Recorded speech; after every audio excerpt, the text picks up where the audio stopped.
सेवा करोगे, 1 मिनट का सत्संग सुनोगे तो आपके खाते में वह जमा कर दिया जाएगा।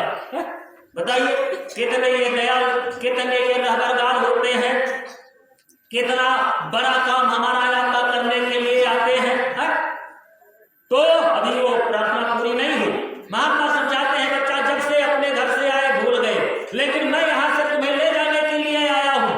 अरे कम से कम मेरी बात को सुनो तो विश्वास तो मानो कि निज घर से जब से आए अपनी सुधि खुदी भुलाए। निज घर से जब से आए अपनी सुधि खुदी भुलाए। मैं देख रहा था बाट तेरी फिर मानुष रूप बनाया हो। तुम फंसे कर्म के फंदे इससे हो गए अति गंदे। काल में कहाँ फंसाया? कर्म में, कि तुम फंसे कर्म के फंदे इससे हो गए अति गंदे। तेरे कीचों को धोने मैं सत्य देश से आया हूँ। तो भाई गंदगी जो साफ करता है उसे दुनिया के लोग क्या कहते हैं? धोबी कहते हैं। भाई कपड़ा, इसी बात को एक बार बड़ा हंगामा हो, बाबा जी तो धोबी है। बाबा जी ने कहा मैं वाशरमैन हूँ, धोबी हूँ, लेकिन ये काया अंतःकरण धोने वाला, ये साधारण कपड़ा धोने वाला नहीं। बहुत दिनों के बाद तब लोग इस बात को समझ पाए। महात्मा पंडित साहब ने अपनी कुंडली में यही संदेश दिया कि धोबिया फिर मर जाएगा चादर लीजे धोए। धोबिया में समय होता है, चले जाएंगे कौन भूलेगा कि धोबिया फिर मर जाएगा चादर लीजे धोए। चादर लीजे धोए मैल है बहुत समानी। ओ चल सतगुर के घाट भरा जहाँ निर्मल पानी। चादर भरी पुरान दिनों दिन बाल न कीजिए। बाल माने देरी मत करो। अरे कब ये श्वासा कहाँ खत्म हो जाए कोई जान रहा है? इसलिए कहते देरी करने की जरूरत नहीं है, जल्दी से जल्दी जुड़ करके और धुलवाई कराते रहो। समझ रहे हो कि धोबिया फिर मर जाएगा चादर लीजे धोए।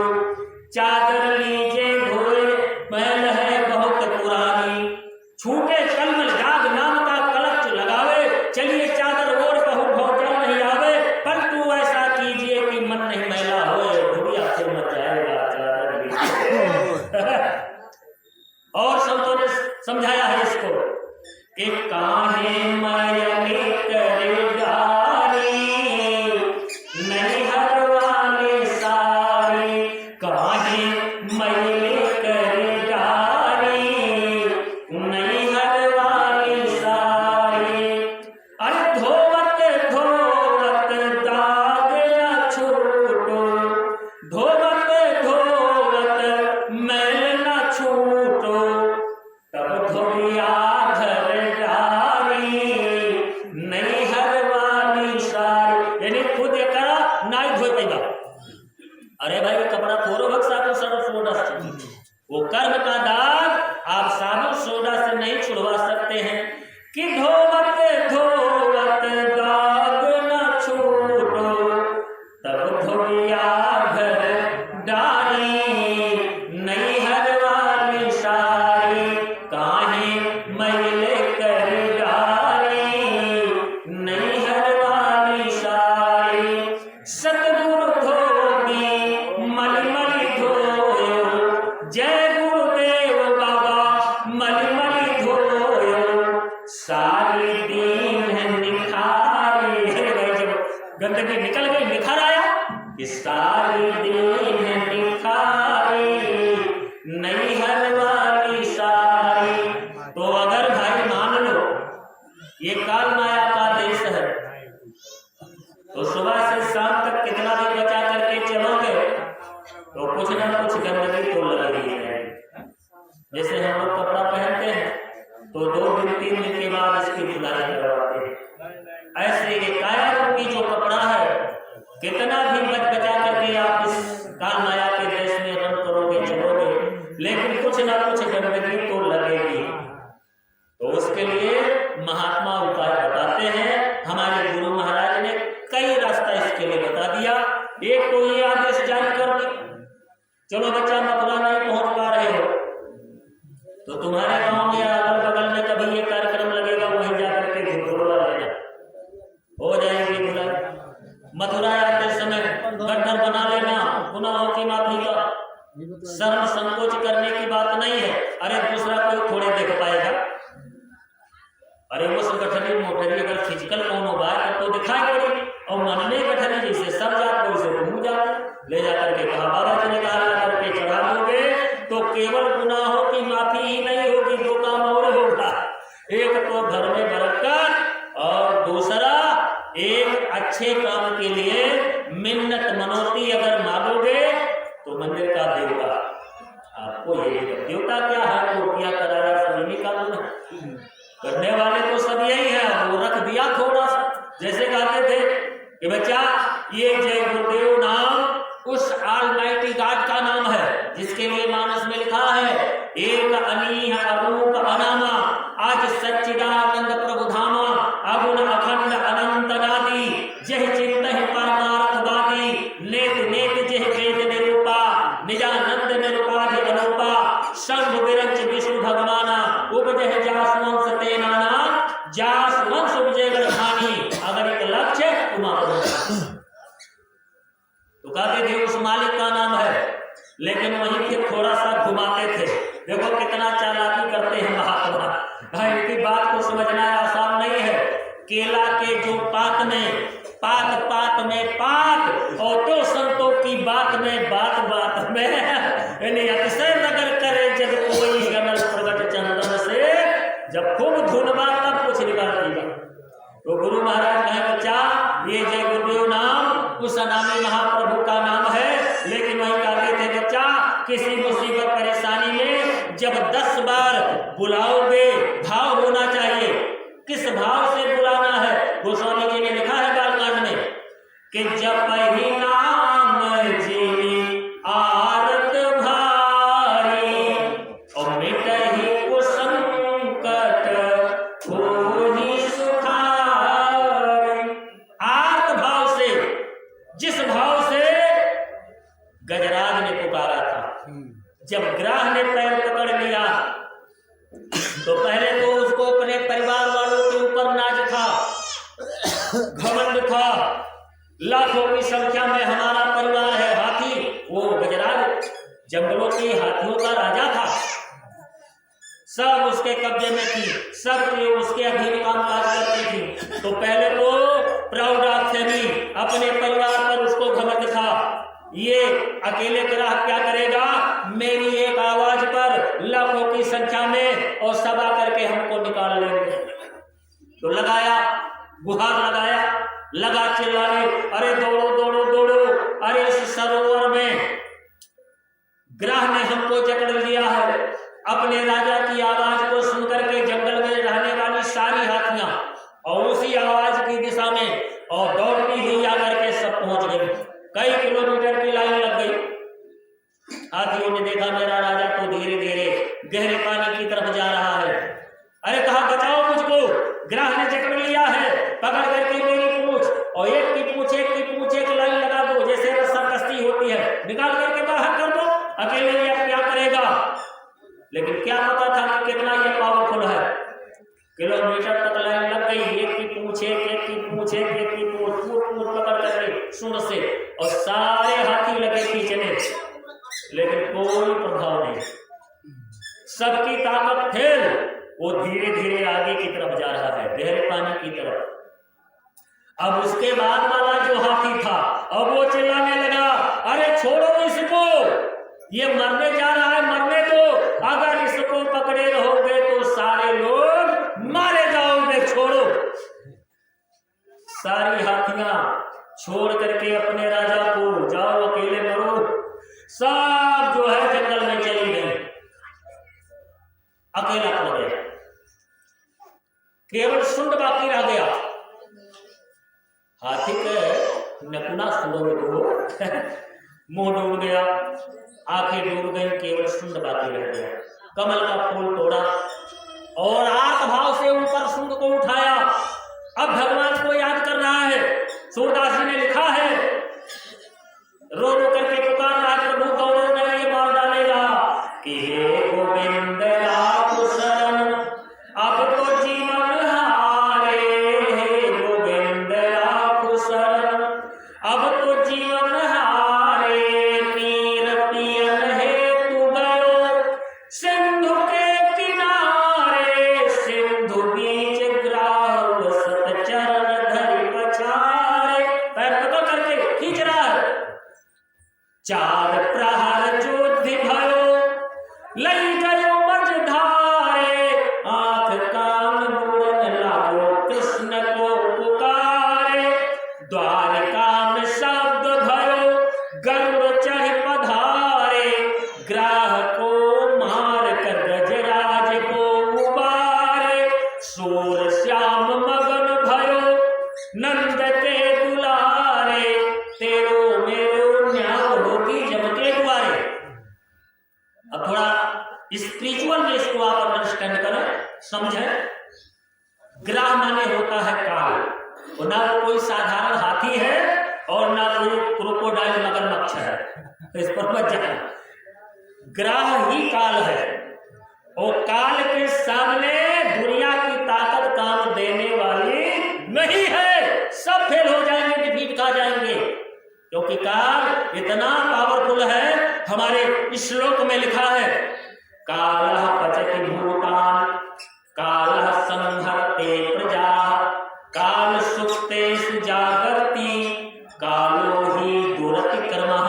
अब हिंदी में इसको क्या लिखा गया, आस पास जो था खड़े सभी बजावे गाल, और मंझ महल से ले चला ऐसा काल करार। आल वर्ल्ड की बात नहीं कर रहा हूं, सारे संसार के फौजियों को खड़ा कर दिया है।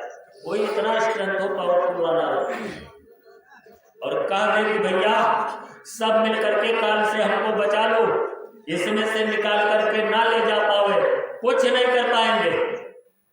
वो लोग ये भी नहीं देख पाएंगे कि यह जीव कान से निकला कि आंख से निकला कि नाक से, कहां से निकला। सारे के सारे डिफीट खा जाएंगे, फेल हो जाएंगे। कालः पचति भूतान कालः संहरते प्रजा, काल सुप्तेषु जागर्ति कालो ही दुरति कर्मः।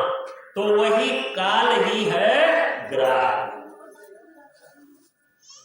गजराज है ये जीव, ये जो जीवात्मा है, सोल, स्पिरिट, रूह, जो भी कहो इसको, यही जीव है गजराज, और काल है ग्राह। सिंधु माने ये भव सागर, भव माने संसार होता है। इस भागवत में इस दुनिया को भवाटी शब्द लिखा है, आप खोल करके पढ़ेंगे। भवाटी माने ये संसार, इस संसार को संतों ने भवसागर इसको भी कहा है। इस भव रूपी संसार में यह जीव किसके चंगुल में फंसा हुआ है, काल के, क्योंकि वही मांग करके सतलोक से ले आया हमको और आपको। अब ये शुभ अवसर मिला, कब होकर करवा नर देही देव इस दिन हुई सनेही, नर्तन भव बारिद कहा देव। ये अमोलक देव दुर्लभ शरीर, बड़े भाग मानुष तन पावा, सुर दुर्लभ सदग्रंथ गावा, ये आपको हमको मालिक ने दिया। लेकिन इसको पा करके और फिर इसी भवाटी में, इसी भवसागर में फंसने का उपाय लोग कर रहे हैं। ना भजन, ना भक्ति, ना गुरु दर्शन, ना सत्संग, कुछ नहीं, तो फंसेंगे कि नहीं फंसेंगे। सारा उम्र चार प्रहर युद्धि भयो लई गयो मझधारे। ये चार प्रहर, चार घड़ी, चार समय, चार अवस्था के लिए बताया गया है। जब हमारा आपका जन्म हुआ तो पहली अवस्था कैसी थी, बचपना वाली, जब हम आप छोटे थे। धीरे धीरे करवट लेना शुरू किया, माता पिता बहुत खुश हुए, अरे मेरा बच्चा तो देखो आप करवट ले रहा है। फिर जब बैठना शुरू किए, माता पिता बड़े प्रसन्न हुए, अरे तो ये बैठना शुरू कर दिया। फिर जब करे करे बतैया चलना शुरू किए, माता पिता घर वाले और प्रसन्न हुए, अरे अब तो ये खिसकना शुरू कर दिया। जब दो ऊपर खड़ा शुरू किया हम लोग होना। माता ने उंगली पकड़ पकड़ करके खड़ा होना सिखाया। अब देखो मेरा बच्चा, मेरा लल्ला, मेरा भैया खड़ा होने लगा। फिर उंगली पकड़ करके धीरे धीरे चलाना सिखा रही है। माँ जैसी सेवा कोई करता नहीं, समझ लो इस दुनिया के अंदर। तो बचपन का एक दिन ले लिया संतों ने, बालापन का। दूसरा जो प्रहर लिया है समय, वो किशोरावस्था वाला। किशोरावस्था में जब हम लोग इंटर किए, हर कोई करता है, स्टेज है इसकी, तो समझ लो कि 12-13 साल से किशोरावस्था प्रारंभ हो जाती है और 17 वर्ष तक रहती है, क्योंकि हमारी सरकार भी 18 वर्ष का अगर कोई हो गया तो उसको बालिग कहती है।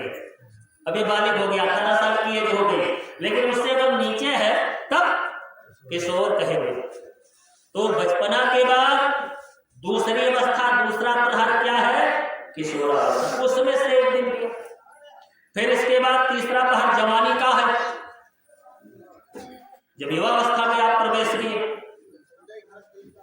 तब आपका एक दिन उसमें से ले लिया गया। और चौथा प्रहर कब शुरू हुआ? जब आप बुढ़ोती में प्रवेश किए। लेकिन अब उतना समय है कि नहीं है, इसकी भी तो कोई गारंटी नहीं है।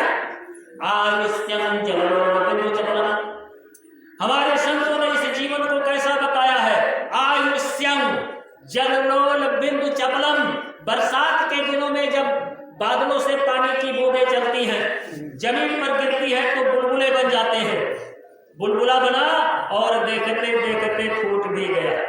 ऐसे ये जीवन है, कब कहाँ धोखा हो जाए, कब कहाँ ये पूंजी इंद्र हो जाए, समाप्त हो जाए, कब कहाँ किस रूप में काल दबोच ले, कहाँ विदाई हो जाए, छोड़ना पड़ेगा। जिस दिन वो पकड़ करके खींचेगा, दुनिया की कोई ताकत रोकने वाली नहीं है, ना रोक पाएगी।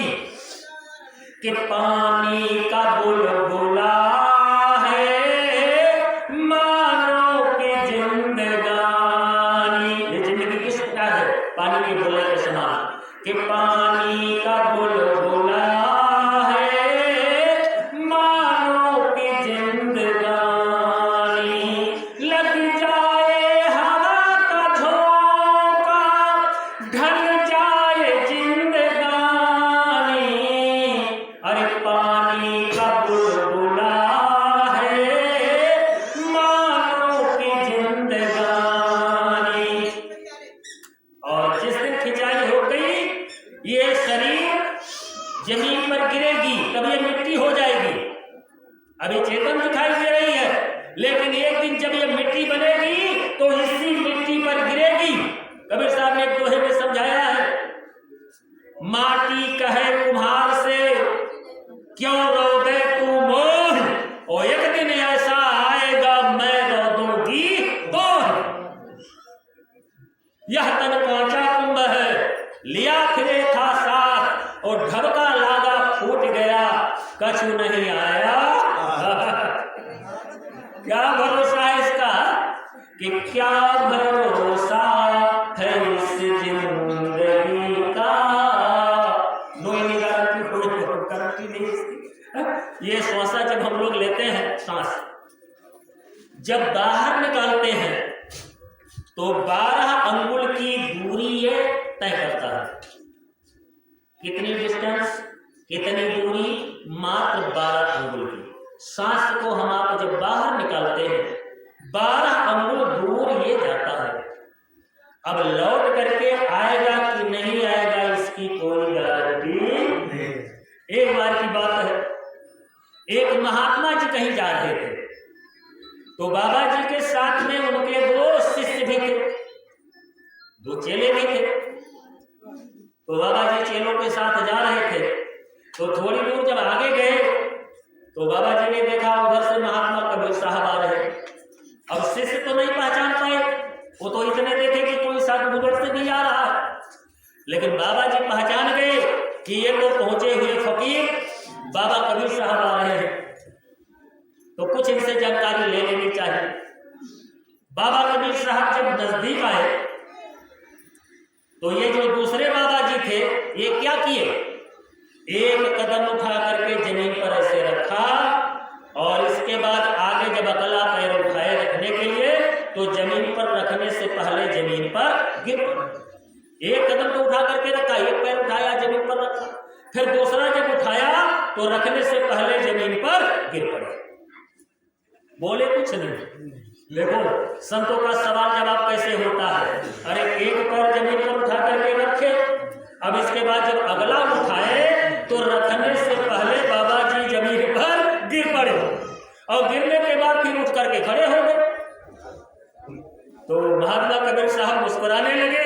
अब महात्मा कबीर साहब क्या कर रहे हैं, अपना पैर उठाया लेकिन रखा नहीं, जैसे जमीन से पैर उठाए बाबा कबीर साहब और तुरंत गिर पड़े, तुरंत गिर पड़े और गिरने के बाद फिर उठ करके खड़े हो गए। तो वो बाबा इनको प्रणाम किए, वो अपने रास्ते गए, ये अपने रास्ते चले। अब वो दोनों शिष्य नहीं समझ पाए। तो आगे जाने पर कहा, गुरु जी ये आप दोनों महात्मा क्या बातचीत कर लिए, हमको कुछ समझ नहीं पाए, ना तो जबान से कुछ बोले। इतना तो मालूम पड़ा कि कुछ प्रश्न उत्तर हो रहा है, लेकिन क्या सवाल जवाब आप दोनों कर लिए, समझ नहीं पाया। कहा, बच्चा सुनो, मैंने एक पैर उठाया, जमीन पर रखा और इसके बाद जब फिर उठाया तब गिरा। मेरे कहने का मतलब कि मौत इतनी ही दूर है कि एक कदम उठा करके रखे हो, इसके बाद उठाओगे, रख पाओगे कि नहीं रख पाओगे इसकी कोई गारंटी नहीं। मेरा प्रश्न ये था। कहा तो उन्होंने क्या जवाब दिया।